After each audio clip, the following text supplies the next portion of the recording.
So yes, president. So in the constitution law, article 52 to 78, constitution has start చేసినప్పుడు అంటే 1950లో మనకి enact చేసినప్పుడు Jan 26 అప్పుడు ఉన్న నెంబర్ ఆఫ్ పార్ట్స్, కాన్స్టిట్యూషన్లో స్కెడ్యూల్స్ అని చెప్పి పార్ట్స్ అని ఆర్టికల్స్ అని 3 టైప్స్ ఆఫ్ ఇన్ఫర్మేషన్స్ ఉంటాయి.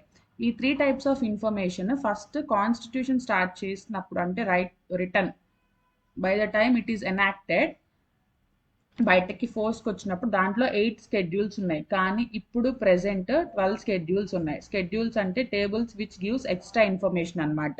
నేను ఆ టేబుల్స్ ఆ స్కెడ్యూల్స్ గుర్తుపెట్టుకోవడానికి షార్ట్ కట్స్ అవన్నీ కూడా ఎక్స్ప్లెయిన్ చేస్తాను. పార్ట్స్ చూస్తే స్టార్టింగ్లో 22 పార్ట్స్ ఉన్నాయి, కానీ రీసెంట్ అమెండ్మెంట్స్ జరగడం ద్వారా 25 పార్ట్స్ అయ్యాయి. And when it comes to the articles 395 ఉంటాయి స్టార్టింగ్లో, ఇప్పుడు దగ్గర దగ్గర 440.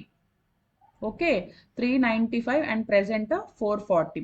ఇప్పుడు ఈ డేటా అంతా ఓకే. అసలు ఇదంతా ఎందుకు నేను చెప్తున్నాను అంటే ప్రెసిడెంట్ అనే పార్ట్ యూనియన్ గవర్నమెంట్ కింద వస్తారు ప్రెసిడెంట్. సో ప్రెసిడెంట్ అనే ఈ పర్టికులర్ పర్సన్ గురించి ఎక్కడుంది అంటే Part 5 ఆఫ్ ద ఇండియన్ కాన్స్టిట్యూషన్లో ఆర్టికల్స్ 52 to 78 కంప్లీట్గా ప్రెసిడెంట్ రోల్ అంటే తన యొక్క క్వాలిఫికేషన్ ఏముండాలి, తన ఓత్ ఎవరితో ఇస్తారు అంటే ఎవరుండి తనకి ఓత్ ఇప్పిస్తారు. ఒకసారి ఎన్నుకున్న తర్వాత ప్రమాణ స్వీకారం అంటారు. సీఎం అయితే గవర్నర్ ఇప్పిస్తారు, ప్రెసిడెంట్కి అయితే ఎవరు ఇప్పిస్తారు. మనకు ఒక క్వశ్చన్ రావచ్చు, అతనే హైయెస్ట్ పర్సన్ కదా, అతనికి ఎవరు ఇప్పిస్తారు అంటే దానికి answer chief justice of India ఇప్పిస్తారు. అప్పుడు ప్రెసెంట్ ఉన్న చీఫ్ జస్టిస్ ఆఫ్ ఇండియా రీసెంట్గా ఒక చీఫ్ జస్టిస్ ఆఫ్ ఇండియా మారారు. ఎన్వి రమణ యొక్క స్పాన్ అయిపోయి ఆయన రిజైన్ కాదు రిటైర్ అయ్యారు. తర్వాత ఇంకొక కొత్త వ్యక్తి వచ్చారు. అతని టైమ్ స్పాన్ ఓన్లీ 74 days మాత్రమే. ఆయన సిజిఐగా ఉంటారు, సుప్రీం కోర్ట్కి చీఫ్ జస్టిస్ ఆఫ్ ఇండియాగా. అతని పేరేంటో నువ్వు కనుక్కుని నాకు చెప్పాలి. So okay, article 52 to 78 in Part 5 of the constitution deal with the union executive. So central government గురించి, దట్ టు లెజిస్లేటివ్ కాకుండా ఎగ్జిక్యూటివ్ గురించి చెప్తుంది. సో మనకి సపరేషన్ ఆఫ్ పవర్స్ అని చెప్పేసి లా మేకింగ్ బాడీని లెజిస్లేటివ్ అని, ఎగ్జిక్యూటివ్ అంటే లాని ఎగ్జిక్యూట్ చేసే వాళ్ళని ఎగ్జిక్యూటివ్ అని, ఈ రెండు సరిగ్గా ఉన్నాయా లేదా అని చెక్ చేసే వాళ్ళని జుడిషియరీ అంటారు. సో ఇలాగా ఈ విధంగా ఇండియాలో సపరేషన్ ఆఫ్ పవర్స్ అనేవి జరిగాయి. ఆల్రెడీ పాలిటీ 11th ఎన్సీఆర్టీ చదివినప్పుడు అక్కడ కూడా వచ్చింది separation of powers or division of పవర్స్ని లెజిస్లేటివ్, ఎగ్జిక్యూటివ్ అండ్ జుడిషియరీ అని చెప్పేసి 3 typesగా డివైడ్ చేశారు. దాంట్లో యూనియన్ ఎగ్జిక్యూటివ్ కింద వస్తారు ప్రెసిడెంట్ అనే వ్యక్తి. So next the union executive consist of the, అసలు యూనియన్ ఎగ్జిక్యూటివ్ ఎవరెవరు ఉంటారు? President, vice president, prime minister, the council of ministers, nothing but finance minister, education minister వీళ్ళందరూ, and the attorney general of India. Attorney general of India అంటే accounts ఇవన్నీ check చేస్తారు. Main central government యొక్క accounts ఇవన్నీ check చేస్తారు. ఆ particular person గురించి కూడా డీటెయిల్గా మనం నెక్స్ట్ లక్ష్మీకాంత్ సిరీస్లో విడిగా చూద్దాం. So next, the president is the head of the Indian state. He is the first citizen of India and acts as the symbol of unity, integrity and solidarity of the nation. Solidarity is nothing but supporting others as unity. అంటే ఒకళ్ళు అందరు ఒక community, gated communities ఇలాంటివి ఉన్నాయి అంటే వాళ్ళు ఒక particular rules and రెగ్యులేషన్స్కి obey అయ్యి దాంట్లో డిసిప్లైన్డ్గా ఉండడానికి, ఒక యూనిటీ మెయింటైన్ చేయడానికి ఫాలో అవుతూ ఉంటారు. So at the same time solidarity అంటే కూడా అదే అనమాట. సో మనకి first person of the country ఎవరు అని అడిగితే యూజువల్గా మనం చెప్పే పేరు ఏంటంటే ప్రెసిడెంట్. So president head. ఇది గుర్తుపెట్టుకోవాల్సిన ఇన్ఫర్మేషన్. ఆర్టికల్ 52 to 78 ఒకటి ఇంపార్టెంట్. Part 5లో ప్రెసిడెంట్ యూనియన్ ఎగ్జిక్యూటివ్ ఉంటుంది, దాంట్లో ప్రెసిడెంట్ వస్తారు. సో అసలు యూనియన్ ఎగ్జిక్యూటివ్ ఎవరెవరు ఉంటారు అంటే president, vice president, prime minister, chief ministers ఎవరు ఉండరు, కౌన్సిల్ ఆఫ్ మినిస్టర్స్ ఉంటారు, and attorney general of India. So president అనే వ్యక్తి is the head of the Indian state, first citizen of India అని కూడా అంటాము. And of course he acts as symbol of unity, integrity and solidarity. Okay, ఇక్కడ దాకా introduction. ఇది ఇలా గుర్తుపెట్టుకోవడం వల్ల ఏంటంటే యూజువల్గా ప్రిలిమ్స్ ఎగ్జామ్లో ఇలాంటి బిట్స్ అడగొచ్చు డైరెక్ట్గా. ఏ ఆర్టికల్ నుంచి ఏ ఆర్టికల్, యూజువల్ ఆర్టికల్ నెంబర్స్ అడగొచ్చు. నీకు కనుక 52 to 78 వరకు ప్రెసిడెంట్ రిలేటెడ్ ఆర్టికల్స్ ఉంటాయి, యూనియన్ ఎగ్జిక్యూటివ్ రిలేటెడ్ ఆర్టికల్స్ ఉంటాయి అన్న టర్మ్ గుర్తుంటే వేరే టాపిక్ రిలేటెడ్ క్వశ్చన్ వచ్చినప్పుడు, చీఫ్ మినిస్టర్ రిలేటెడ్ క్వశ్చన్ అడిగి నేను ఆర్టికల్ గెస్ చేయమన్నప్పుడు 52 to 78 అనే ఆర్టికల్ దాంట్లో ఉండుంటే నువ్వు ఎలిమినేషన్ మెథడ్ ద్వారా తీసేయొచ్చు. ఓ ఈ article so and so union executive గురించి చెప్తుంది, సో ఇది అయి ఉండదు అని చెప్పి ఒక ఎలిమినేషన్ మెథడ్ కూడా ఇది యూజ్ అవుతుంది. At the same time mains ఎగ్జామ్లో ఆన్సర్ రైటింగ్లో నీకు ప్రెసిడెంట్ రిలేటెడ్ కానీ, యూనియన్ ఎగ్జిక్యూటివ్ రిలేటెడ్ కానీ, లేదా పార్ట్ 5 రిలేటెడ్ కానీ, ఆర్టికల్ 52 to 78 రిలేటెడ్ క్వశ్చన్స్ వస్తే యాజ్ అన్ ఇంట్రడక్షన్గా ఇదే యూజ్ చేసి రాయొచ్చు. మనం ఒక కొత్త ఇంట్రొడక్షన్ క్రియేట్ చేసి ఓన్గా తప్పు రాసే బదులు ఉన్న దాన్ని, ఇంట్రడక్షన్ అంటే దాన్ని మనం స్టార్ట్ చేస్తాం అనమాట, పర్టికులర్ టాపిక్ని ఇంట్రడ్యూస్ చేస్తాము. ఇక్కడ ఈ మెయిన్ ఇన్ఫర్మేషన్ ఎప్పుడైనా లక్ష్మీకాంత్లో ఉన్న ఈ స్టార్టింగ్ ఇన్ఫర్మేషన్, ఎప్పుడైతే టాపిక్ స్టార్టింగ్ కింద ఉన్న వాడు ఎలా ఇంట్రడ్యూస్ చేస్తాడో ఆ ఇంట్రడక్షన్ని మనం కూడా ఎగ్జాక్ట్ కాకుండా ఆ కీవర్డ్స్ యూజ్ చేసి మనం ఆన్సర్ ఇంట్రడ్యూస్ చేయొచ్చు. So this is very important, you have to learn and remember. Next one, okay, so how the election of the president is held. అసలు ప్రెసిడెంట్ ఒక ఎలక్షన్ ఎలా జరుగుతుంది? నిన్న ఆల్రెడీ మనం క్వాలిఫికేషన్ చూసాము. ఒక వ్యక్తి ప్రెసిడెంట్గా నామినేట్ చేయాలి అంటే అతని క్వాలిఫికేషన్స్ ఏంటి, ఎలా ఉండాలి, ఎలా ఉండకూడదు, ఎవరికి ఆల్రెడీ వైస్ ప్రెసిడెంట్కి ప్రెసిడెంట్ ఉన్న ప్రెసిడెంట్ కూడా నామినేట్ చేయడానికి అర్హత ఉంటుంది, ఆఫీస్ ఆఫ్ ప్రెసిడెంట్ ఉండకుండా ఆఫీస్ ఆఫ్ ప్రాఫిట్ ఉండకూడదు అని కూడా చూసాము. ఎస్, ఈ రోజు ఎలక్షన్ ఆఫ్ ద ప్రెసిడెంట్, అసలు ఎలక్షన్ ఎలా జరుగుతుంది, ఎవరు పార్టిసిపేట్ చేస్తారు, ఎవరు పార్టిసిపేట్ చెయ్యరు, ఇది చూడాలి. నేను ఎల్లో కలర్ లో హైలైట్ చేసింది ఎవరు పార్టిసిపేట్ చేస్తారు, బ్లూ కలర్ లో హైలైట్ చేసింది ఎవరు పార్టిసిపేట్ చెయ్యరు. This is very important. Prelims లో పక్కా ఇలాంటి బిట్స్ నే వాళ్ళు క్వశ్చన్స్ గా అడుగుతారు, ఎందుకంటే వాటి డిఫరెన్స్ ఉంది అక్కడ క్లియర్ గా చూస్తే. ఇప్పుడు చూడు, the president is elected not directly by the people but by members of electoral college. Yes, మనం ఎప్పుడు డైరెక్ట్ గా వెళ్ళి మనం ఓన్లీ మన ఏరియాలో రిప్రజెంటేటివ్స్ ని మాత్రమే ఎన్నుకుంటాం, కానీ డైరెక్ట్ గా ప్రెసిడెంట్ ని, ప్రైమ్ మినిస్టర్ ని ఎప్పుడు చూస్ చేసుకోము. So majority of the party head prime minister అవుతారు, and parties opposition party and ruling party nominate చేసిన పర్సన్స్ లో ఒక పర్సన్ ప్రెసిడెంట్ అవుతారు. ప్రెసిడెంట్ ఎలక్షన్స్ లో people are they are not directly participating but they are indirectly. ఎందుకు indirect గా అంటే మనము ఎలక్ట్ చేసిన రిప్రజెంటేటివ్సే కదా ప్రెసిడెంట్ కూడా ఓట్ చేసేది, అందుకని సో ఇండైరెక్ట్ ఎలక్షన్స్ అంటారు ప్రెసిడెంట్వి. So president is elected not directly by the people but by members of electoral college.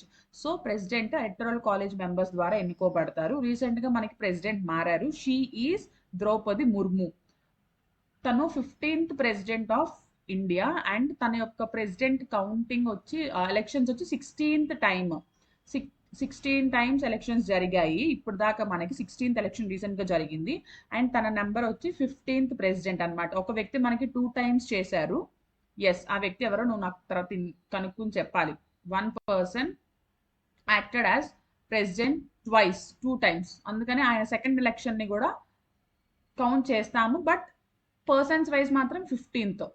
Next, the elected members of both the houses of parliament. అసలు president election లో electoral college లో ఉండే first category వాళ్ళు ఎవరు? Nothing but MPs. Both houses of parliament అంటే Lok Sabha and Rajya Sabha MPs ఉంటారు.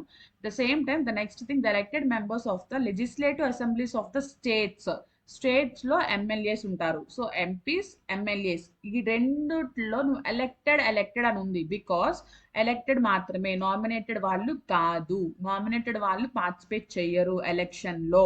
Nominated ఎవరు? లోక్సభలో 2 మెంబర్స్ ని నామినేట్ చేస్తారు యూజువల్ గా. రీసెంట్ గా సిస్టమ్ తీసేశారు యాక్చువల్ గా. అట్ ద సేమ్ టైం రాజ్యసభలో 12 మెంబర్స్ నుంచి ఆ 12 మెంబర్స్ నామినేట్ అవుతారు. ఆ 12 మెంబర్స్ అనేది ఈ ప్రెసిడెంట్ ఎలక్షన్ లో పార్టిసిపేట్ చెయ్యరు. Nominated members, they are not participating. So first yellow colour లో నేను హైలైట్ చేసింది ఓన్లీ పార్టిసిపేట్ చేసే వాళ్ళు కాబట్టి ఫస్ట్ ఇవే చూద్దాం. పార్టిసిపేట్ చెయ్యని వాళ్ళ కింద ఆల్రెడీ ఆ నామినేటెడ్ మెంబర్స్ లిస్ట్ వస్తుంది. సో థర్డ్ కేటగిరీ ఎవరు? The elected members of the legislative assemblies of the union territories of Delhi and Puducherry. Total మనకి యూనియన్ టెరిటరీస్ అని 7 యూనియన్ టెరిటరీస్ ఉన్నాయి. అంటే స్టేట్స్ యొక్క గవర్నమెంట్ కంట్రోల్ అంతా సెంటర్ లో ఉంటుంది. దాన్ని మనం యూనియన్ టెరిటరీస్ అంటాం అనమాట. So union territories of Delhi and Puducherry. Delhi is already a capital, it is a capital region. So అందుకని అక్కడ సెంట్రల్ గవర్నమెంట్ మొత్తం అక్కడే ఉంటుంది. నేను రీసెంట్గా ఢిల్లీ అందుకే చూడటానికి వెళ్ళాను. అక్కడ డిఫరెంట్ ప్లేసెస్ అన్ని చూసాను. Different places in the sense మన ప్రిపరేషన్కి యూజ్ అయ్యేవి. ఇండియా గేట్ అండ్ వేరే నాకు తెలిసిన ఒక ఆఫీసర్ హెడ్ ఉన్నారు. సో ఆయన వల్ల నేను రాష్ట్రపతి భవన్ చూశాను, నార్త్ బ్లాక్, సౌత్ బ్లాక్ చూశాను. సో నెక్స్ట్ వీక్ కూడా I may be in Delhi. So అక్కడికి వెళ్ళినప్పుడు మనం ఏమైనా జనరల్ ప్లేసెస్ కాకుండా ఈ Qutub Minar, yes of course చూడాలి, అవన్నీ ఆర్ట్ అండ్ కల్చర్కి important. At the same time parliament రీసెంట్గా కొత్త పార్లమెంట్ కన్స్ట్రక్ట్ చేస్తున్నారు. పాత పార్లమెంట్ నేమో ఒక మ్యూజియం లాగా చేస్తారు. సో కొత్తది ఇంకోటి కన్స్ట్రక్ట్ చేస్తున్నారు. సో ఇండియా గేట్, అక్కడ సోల్జర్స్ యొక్క రిమెంబరెన్స్, అవన్నీ ఎవ్రీథింగ్ ఇవి కవర్ చేయాలి first. Next, the elected members of the legislative assemblies of the union territories of Delhi and Puducherry. So first ఈ 3 పాయింట్స్ గుర్తుపెట్టుకోవాలి. 3 మెంబర్స్ ఎవరు అసలు ఎలక్ట్ చేసేవాళ్ళు? Elected members of both houses of the parliament, nothing but MPs. Only elected MPs, nominated కాదు. Elected members of the MLA legislative assemblies. Okay. Next, the elected members of the both territories of union territories of Delhi and Puducherry మాత్రమే, మిగతా 5 union territories లేవు. So వీళ్ళందరూ participate చేస్తారు. This is plus కింద గుర్తుంచుకుందాం. Next, thus the nominated, ఇక్కడ participate చెయ్యని వాళ్ళని చెప్తున్నారు, వాళ్ళు క్లియర్గా మెన్షన్ చేస్తున్నారు. Thus, the nominated members of both of houses of parliament, the nominated members of the state legislative assemblies, ante nominated members of ఎవరు Lok Sabha Rajya Sabha MPs, nominated MPs participate చెయ్యరు, nominated MLAs participate చెయ్యరు. So రీసెంట్గా ఎవరు nominate అయ్యారు అంటే, yes, sports person ఒకరు nominate అయ్యారు, Ilaiyaraaja రాజ్యసభకి nominate అయ్యారు. స్పోర్ట్స్ పర్సన్ ఎవరు? పిటి ఉషా నామినేట్ అయ్యారు. పిటి ఉషా నామినేట్ అయ్యారు అండ్ ఇళయరాజా నామినేట్ అయ్యారు. తనతో పాటు ఇంకా చాలా మంది అయ్యారు. నేను బాగా వీళ్ళిద్దరు గుర్తున్నారు. So next one, the members both elected and nominated of the state legislative councils. So కొన్ని 6 స్టేట్స్కి మాత్రమే ఎమ్మెల్సీస్ అని ఉంటారు. ఎమ్మెల్సీస్ కూడా పార్టిసిపేట్ చెయ్యరు. ఎమ్మెల్సీస్ యూజువల్గా ఎందుకు పార్టిసిపేట్ చెయ్యరు అంటే, మనము క్వశ్చన్ అక్కడ వాళ్ళు చెప్తుంది మాత్రమే తెలుసుకోవడం కాకుండా ఎందుకు చెయ్యరు అన్న క్వశ్చనింగ్ కూడా ఎప్పుడు ఆ క్వశ్చనింగ్ నేచర్ ఉండాలి ప్రిపరేషన్లో. అప్పుడే మనకి దాని బిహైండ్ రీజన్ అర్థమవుతుంది. సో యూజువల్గా nominated members of both houses అంటే ప్రెసిడెంట్ ప్రైమ్ మినిస్టర్ నామినేట్ చేస్తారు వాళ్ళని. సో ప్రైమ్ మినిస్టర్ నామినేట్ చేశారు, ప్రెసిడెంట్ వీళ్ళు నామినేట్ చేశారు అంటే ప్రైమ్ మినిస్టర్ నామినేట్ చేసిన వ్యక్తే ప్రెసిడెంట్ అవుతారు. సో ప్రైమ్ మినిస్టర్ నామినేట్ చేసిన వాళ్ళే మెంబర్స్ కూడా అవుతారు. సో ఆల్రెడీ వాళ్ళే నామినేట్ చేయబడ్డారు కాబట్టి యూజువల్గా వాళ్ళ ఓటు ఆ మెజారిటీ పార్టీ ఎన్నుకున్న ఆ సేమ్ పార్టీ వాళ్ళ మెంబర్స్కే వెళ్తుంది. సో ఎందుకు వాళ్ళని ఇన్వాల్వ్ చేయడప్పుడు, నేను నిన్ను ఎలక్ట్ చేశాను అంటే నేను ఇంకొక హైయెస్ట్ పర్సన్ చూస్ చేస్తున్నప్పుడు కూడా నువ్వు వాళ్ళకే ఇస్తావు. అందుకని చెప్పేసి వాళ్ళని ఇన్వాల్వ్ చేయరు, నామినేటెడ్ మెంబర్స్ని ఇన్వాల్వ్ చేయరు. ఎమ్మెల్సీస్ ఎందుకు ఇన్వాల్వ్ చేయరు? So nominated of members of houses of parliament అర్థమైంది, ఎంపీస్ ఎందుకు ఇన్వాల్వ్ అవ్వరో. నెక్స్ట్, లెజిస్లేటివ్ అసెంబ్లీస్లో ఎమ్మెల్యేస్ ఎందుకు ఇన్వాల్వ్ అవ్వరో అర్థమైంది. ఇందాక చెప్పిన సేమ్ రీజన్, నామినేషన్ అనేది మనము ర్యాండమ్గా వాళ్ళ యొక్క వర్క్ని గుర్తుంచుకుని వాళ్ళ యొక్క వర్క్ని రికగ్నైజ్ చేసి పిక్ చేస్తాము. ఎలాగో అదే గవర్నమెంట్ పిక్ చేస్తుంది కాబట్టి ఆ పార్టీ తరపున వాళ్ళకే వీళ్ళు ఓటేస్తారు అన్న ఇంటెన్షన్తో మనము వాళ్ళని ఎలక్టరల్ కాలేజ్లో ఉంచము ప్రెసిడెంట్ ఎలక్షన్స్లో. At the same time MLCs ఎందుకు చెయ్యరు? Both elected and nominated, nominate అయిన ఎమ్మెల్సీస్, ఎలక్టెడ్ అయిన ఎమ్మెల్సీస్ని మనం ఎందుకు ఇన్వాల్వ్ చేయము అంటే, జనరల్గా మనకి టోటల్ 29 స్టేట్స్ ఉంటే 29 స్టేట్స్లో ఓన్లీ 6 స్టేట్స్కి మాత్రమే ఎమ్మెల్సీస్ ఉన్నాయి. సో ఈ 6 స్టేట్స్కి మాత్రమే ఎమ్మెల్సీస్ ఉంటే ఈ 6 స్టేట్స్లో ఉన్న ఎమ్మెల్సీని కూడా ఇన్వాల్వ్ చేస్తే మిగతా అన్ని స్టేట్స్కి ఎమ్మెల్సీస్ లేరు కదా. అంటే ఈ 6 స్టేట్స్ నుంచి ఈ 6 స్టేట్స్కి ఏమో ఒక మనకి పార్షియాలిటీ చూపించినట్టు, వీళ్ళ వల్ల మెజారిటీ అనేది పెరుగుతుంది, అంటే వీళ్ళ రిప్రజెంటేటివ్స్ పెరుగుతారు, మిగతా 23 స్టేట్స్ రిప్రజెంటేటివ్స్ తగ్గుతారు. అక్కడ ఉన్న ఓన్లీ ఎంపీస్ ఎమ్మెల్యేస్ మాత్రమే ఉంటారు. ఈ స్పెషల్ 6 స్టేట్స్ మాత్రం వీటిలో ఆంధ్ర ఉంది, తెలంగాణ, ఇంకా 4 అదర్ స్టేట్స్ కూడా ఉన్నాయి. ఐ విల్ సే లేటర్ ఈ 6 స్టేట్స్ ఏ 6 స్టేట్స్కి ఎమ్మెల్సీస్ ఉంటారు అని చెప్పేసి. సో వాళ్ళకేంటి ఇక్కడ ఈక్వాలిటీ మనం మెయింటైన్ చేయట్లేదు. సో ఒక పార్షువాలిటీ అనేది జరుగుతుంది. ఈ 6 స్టేట్స్ నుంచి జనాలు ఎక్కువ మంది పార్టిసిపేట్ చేస్తారు ఎలక్షన్స్లో, మిగతా 23 స్టేట్స్కి జస్టిస్ జరగదు అని చెప్పేసి ఎమ్మెల్సీస్ అనే వాటిని బోత్ ఎలక్టెడ్ అండ్ నామినేటెడ్ వాళ్ళు ప్రెసిడెంట్ ఎలక్షన్ ఎలక్టరల్ కాలేజ్లో ఉండరు. So and the nominated members of the legislative assemblies of Delhi and Puducherry. So ఇందాక ఓన్లీ మనము 3 కూడా పర్టికులర్ గా ఎలక్టెడ్ అంటే పీపుల్ ద్వారా డైరెక్ట్ గా ఎలక్షన్ లో పార్టిసిపేట్ చేసి మనము ఓట్ చేసి గెలిపించిన ఎలక్టెడ్ మెంబర్స్ మాత్రమే. Nominated members of both parliament లో మెంబర్స్ రారు, స్టేట్ లెజిస్లేటివ్స్ లో వాళ్ళు రారు, both elected and nominated of MLCs రారు, nominated members of legislative assemblies of Delhi and Puducherry వాళ్ళు కూడా రారు. సో ఇక్కడ 3 points, 3 types of people participate చేస్తారు, ఇక్కడ 4 టైప్స్ ఆఫ్ పీపుల్ పార్టిసిపేట్ చేయరు. ఇది బాగా గుర్తుంచుకోవాలి. They will ask these types of bits in prelims also. So where an assembly is dissolved, so ఒక అసెంబ్లీ డిజాల్వ్ అయ్యింది అంటే ఏంటంటే ఎలక్షన్స్ జరుగుతున్నాయి. సో ఒక స్టేట్ అసెంబ్లీ ఎలక్షన్స్ జరుగుతున్నాయి, లెట్స్ సపోజ్ తెలంగాణలో ఎలక్షన్స్ జరుగుతున్నాయి, ఆంధ్రాలో ఎలక్షన్స్ జరుగుతున్నాయి. అలా ఎలక్షన్స్ జరుగుతున్నప్పుడు the member cease to be qualified. The word seize అంటే మీనింగ్ స్టాప్ అని అర్థం.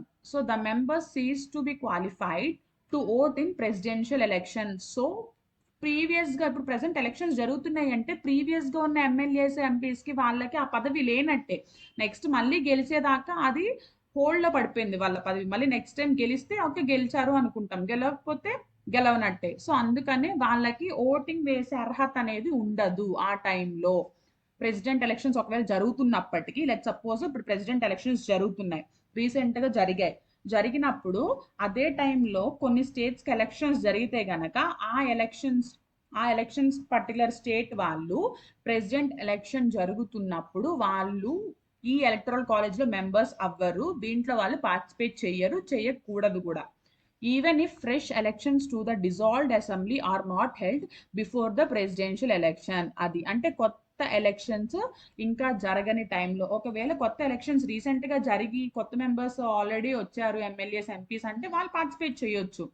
Okay, next one, the constitution provides that there shall be. ఇక్కడి దాకా ఏంటి అంటే ఎలక్షన్ ఆఫ్ ద ప్రెసిడెంట్ అసలు ఎవరు పార్టిసిపేట్ చేస్తారు, ఎవరు పార్టిసిపేట్ చేయరు. 3 టైప్స్ ఆఫ్ పీపుల్స్ పార్టిసిపేట్ చేస్తారు. మనం ఏంటంటే దీని నుంచి ఒక నోట్స్లో రఫ్గా రాసుకోవడం, లేకపోతే పక్కనే షార్ట్ కట్ రాసుకోవడం, అలా లక్ష్మీకాంత్ నుంచి మళ్ళీ ఇంకో నోట్స్ చేస్తే that will become another Laxmikanth అవుతుంది.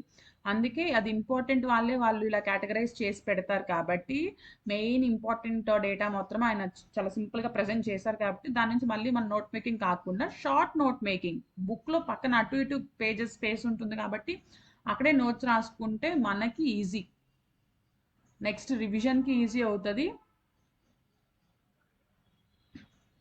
ఎగ్జామ్ పాయింట్ ఆఫ్ వ్యూలో హైలైట్ చేసుకున్నది ఇంట్రడక్షన్స్గా రాయడానికి కూడా యూజ్ అవుతుంది. సో ఈరోజు ఇప్పుడు నేను పర్టికులర్గా ఎలక్టరల్ కాలేజ్లో ఎవరు ఉంటారు ఎవరు ఉండరు అన్నది మాత్రమే చెప్తున్నా. 1 minute.